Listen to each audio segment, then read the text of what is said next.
My name is Michelle Canning. I've been a journalist for nearly 20 years. I'm what's described in my industry as old school, pen and paper.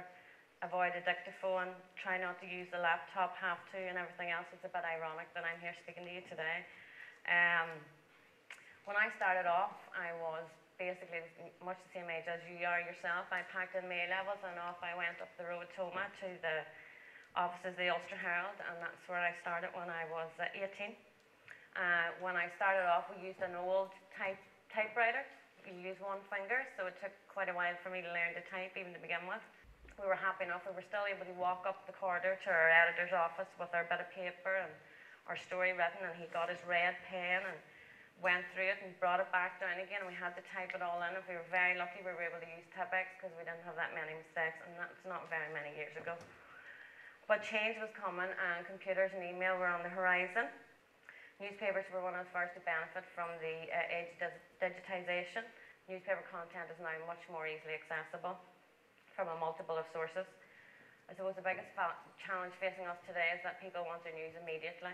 They want it there and then. They're not prepared to wait for it, and the question now being asked in our industry is this heralding the death of newspapers?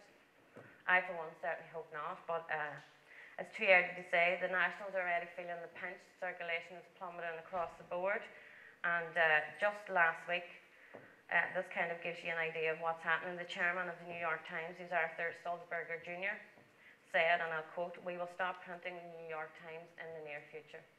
The debate is now raging within our industry as to how we, as journalists, can embrace the digital age to derive profit, because, as somebody else said earlier on, it's all about cash, it's all about money, and it's how you make money. At the minute, in the world of our industry, the likes of Rupert Murdoch broke ranks when he began charging people for subscription fees for the Times and the Sunday Times online. There are those who argue that the changes have been for the better. It's a challenge, but the advent of real-time news through news websites, but more importantly through the likes of social media like Twitter, and the expansion of community-generated news, or what's termed as citizen journalism, through the blogosphere, has enriched the news offering to the public.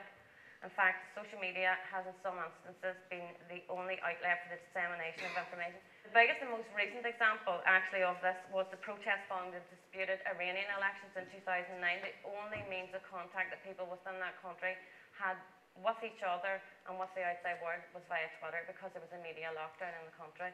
So that kind of shows you the power of it. Brian Cowen, has anybody heard this week about Brian Cowen apparently being drunk on radio? Yes. Well, by lunchtime on Wednesday, an excerpt of the interview that he had given on radio had received more than 20,000 hits on YouTube. Within 24 hours, the story had generated 457 articles in more than 400 publications in 26 countries.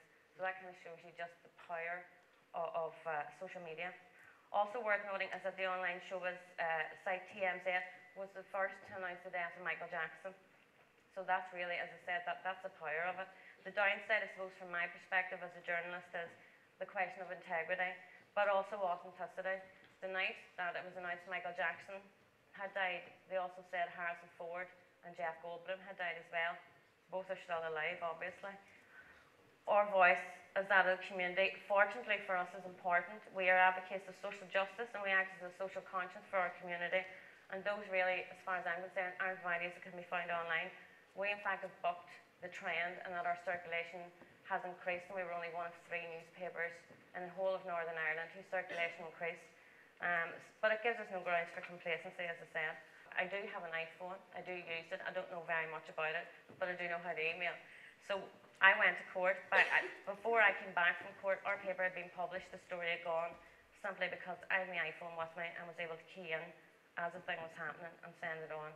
Paper's gone to bed, and I'm still sitting in the courthouse a couple of yards over the street, so that kind of shows you. So as much as I'm old school, as I said, a technophobe, don't like a dictaphone, don't know much about my iPhone, but the world of the media has changed forever. But it's you and your generation, you are the people that are creating and generating that change. Printed newspapers may, in the future, be a thing of the past, but the thirst for news is something, as far as I'm concerned, that's never going to die. So that's all I have to say. So thank you very much.